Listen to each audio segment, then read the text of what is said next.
Well, good evening, everyone, and welcome to the Brian Crombie Radio Hour on Saga 960. It's a real pleasure of mine tonight to introduce you to Heather Dahmer. I always called her Heather Harris because that was her name when we were students together at Markham District High School.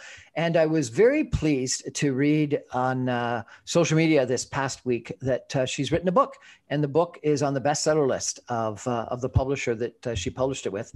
And Heather, welcome to our show. What's the book called? The book is called If This House Could Talk. And it's about your house. It is about my house. And it's a personal history story of a whole bunch of things, both positive and negative, that happened in the house. Exactly. Tell us a little bit about it, if you could. The house was empty. I came back here last year after being away.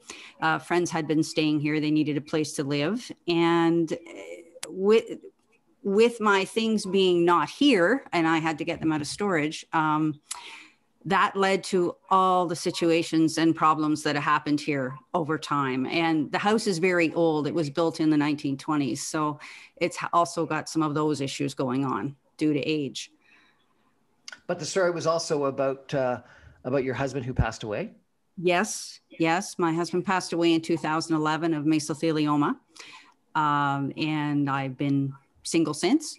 And so in the past, I have worked with a group called Threads of Life, and I was a speaker for them, and I've written articles for them and done those kinds of things just to bring awareness to mesothelioma and to the workplace tragedy aspect of it.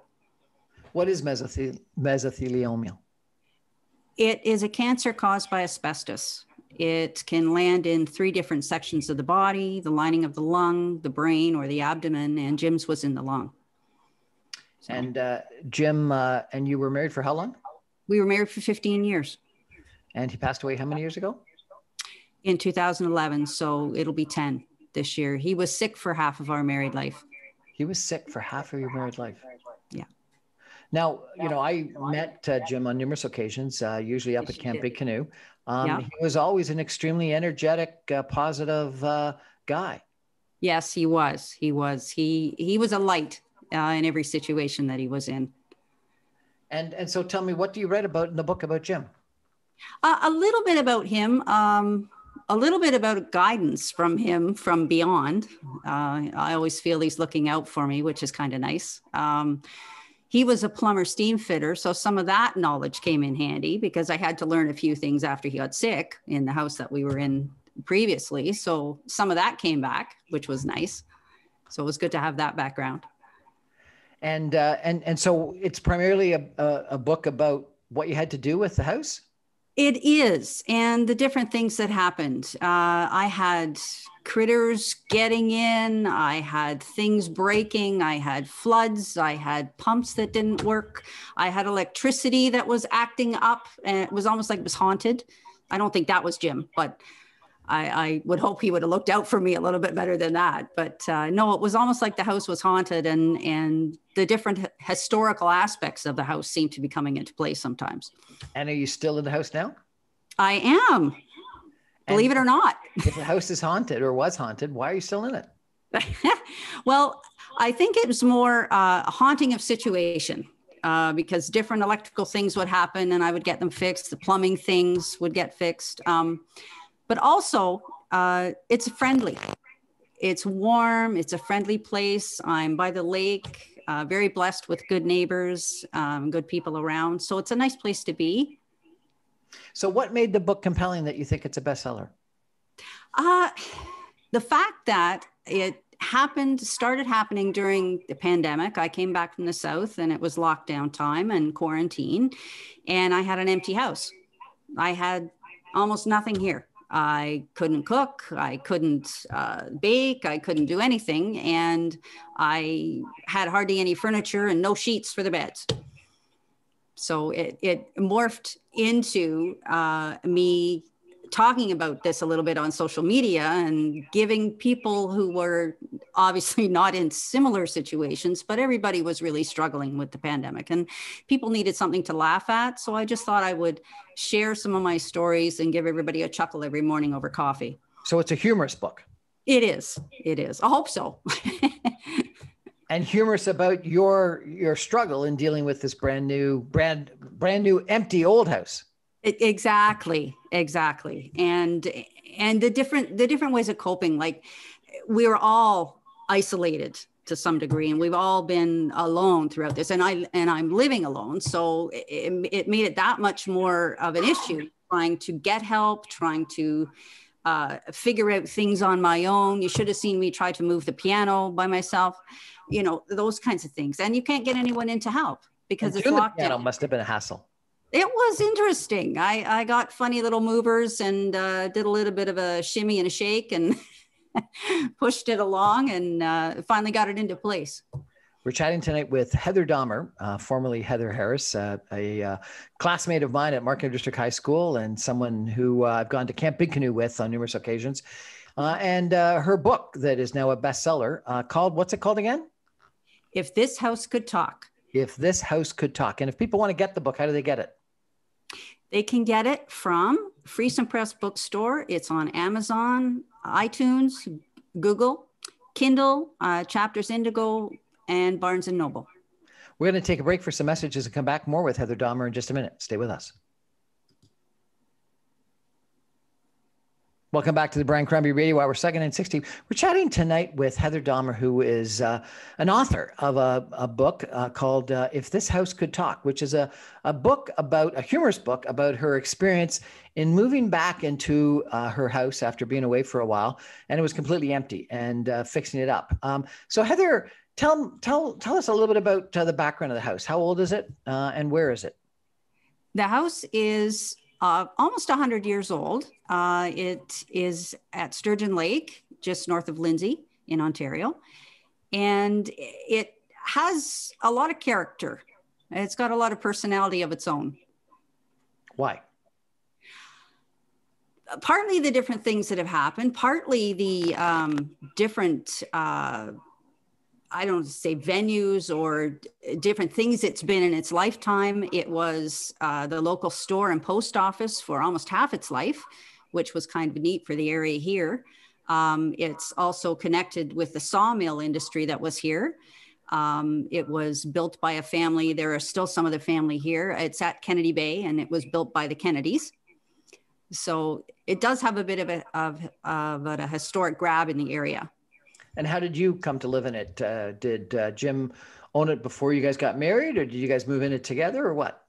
No, actually, I bought this after he had passed. I had a house in town and I was rattling around in it. The kids were gone. So I decided I wanted a cottage. That was always our goal, to get back to the lake. So this came up, and it was a great family-owned cottage and a lot of love and care. And so I thought, yeah, that's the place for me. So excellent. I bought that. And you're right on the lake, and I see that you post pictures quite frequently of the water. I do. I'm kind of partial to sunsets, so I'll post that, or with the changing of the seasons, I've done some videos, and people seem to really enjoy those. So that's kind of fun, and the wildlife here is really good too. Can you read a section from the book for us? I can. What's the chapter? This is chapter 4. What's it called? The kitchen. The kitchen. The kitchen. Good morning. Come one, come all. Oh, wait, no, we can't do that. Just pretend we're having circle time. It is a pandemic after all. Sometimes over coffee, we all try to plan our day. You know how that goes. You get up, you stumble to the kitchen. Dolly Parton nailed it in 9 to 5. So while we're stumbling and getting coffee or tea or the warm beverage of your choice, sometimes it's the answer to the day's dilemma. It's right there in your face. Sometimes that's because it's a low-hanging power cord from your kitchen ceiling light, which can nearly garrote you like an after-dark mystery novel whilst you clamor for caffeine. But mostly it's a wow. I had a good sleep and I can now solve the problems of the world. This morning, not so much. I've been trying to figure out how to get a few things from storage to enhance my living experience here at the Bay. With quarantine on, rental trucks are off.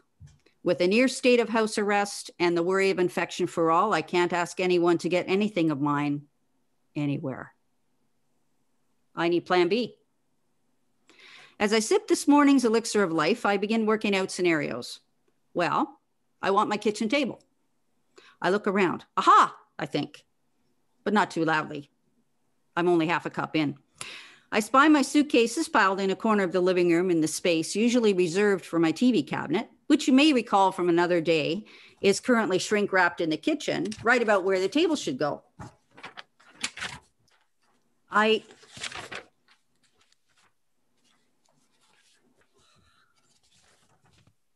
You've lost the next page.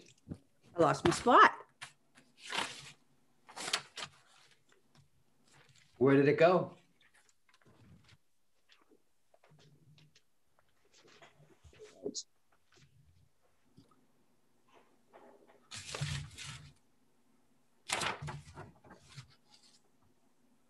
I could do a switch, I think excitedly. I could haul the cabinet into the living room, install the wonderful loaner TV friends so kindly brought to the back porch, and you don't hear this too often now, I could stack the suitcases in the kitchen and then put, what could I put on top to make a kitchen table?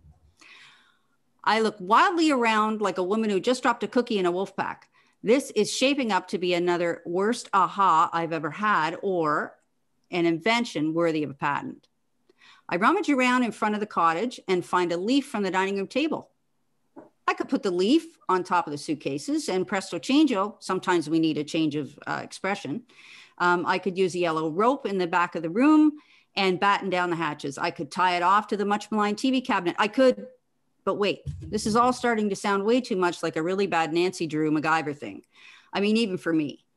As I go back into the front room, the last I could is followed by a sigh. I think I just need to forget about it. I'll just sit here at the dining room table while I think the whole thing through again. That's wonderful. Thank you so much. That was really quite, that was quite fun. I appreciate you reading. So how did you get into writing? I've been writing since high school. And have you written other books?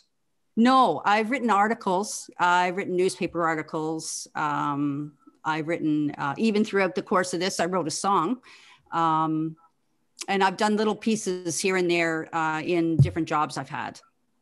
So what's the secret to actually getting to write a book? I found for me, it was just writing daily. And people seemed interested enough in what I had to say. So I kept writing. And that, of course, that encouraged me. And people were kind enough to offer thoughts and their opinions on things. And that helped me too. So a lot of good critique. So you would write these chapters daily and what? I do. Post them on social media? I do. And so really what your book is just a consolidation of a bunch of posts that you've already made. It's a consolidation and also weaving of the story, because it all forms a story, you know, from the first post to, I did the first 100 in the book. 100 posts. Fantastic. I'm up to over 300 now. Oh, so are you continuing to post even after the book has been written and published? I'm posting because they have suggested that I do book 2. Oh. So I'm working on book 2 now. And the house, is that it just above you to the right? It is. That's it when it was the store. There's the store. And that's the house in its original form. Hopefully you can see it. I can bring it down. Yep, that's great. Okay.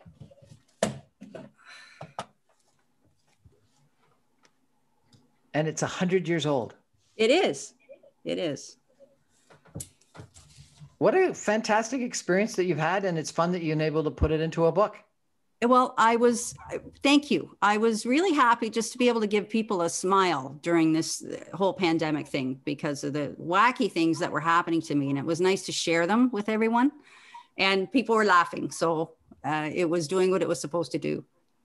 Heather Dahmer, thank you so much for sharing a little bit about your book about If This House Could Talk. And again, we can get it on. Thank you so much, Brian, for having me. I really appreciate it. We can get it on Amazon and we can get it on Indigo and Yep. Apple iTunes and everything? Yes, all the places. And how do you spell Dahmer, Heather Dahmer? Dahmer. And the book is If This House Could Talk. It is. Fantastic. Well, it's wonderful to see you again. I got to tell everyone that I have two memories of Heather Dahmer. One is that you were in love with musical theater. I remember You were always performing or helping to organize or somehow involved in musical theater. What were some of the musical theaters that you were involved in? We did Guys and Dolls at Markham. We did HMS Pinafore, two that come to mind. And then you were the nurse at Camp Big Canoe for. I was the lifeguard. The lifeguard for Camp Big Canoe. Yes. Pee Wee Camp. Well, Yep. Heather Dahmer, it's wonderful to see you again. And thanks so much for sharing a little bit about your book with us. It's great to see you too, Brian. Thank you so much for having me. Well, I want to take a break and we're going to come back with another interview in just a minute. Stay with us.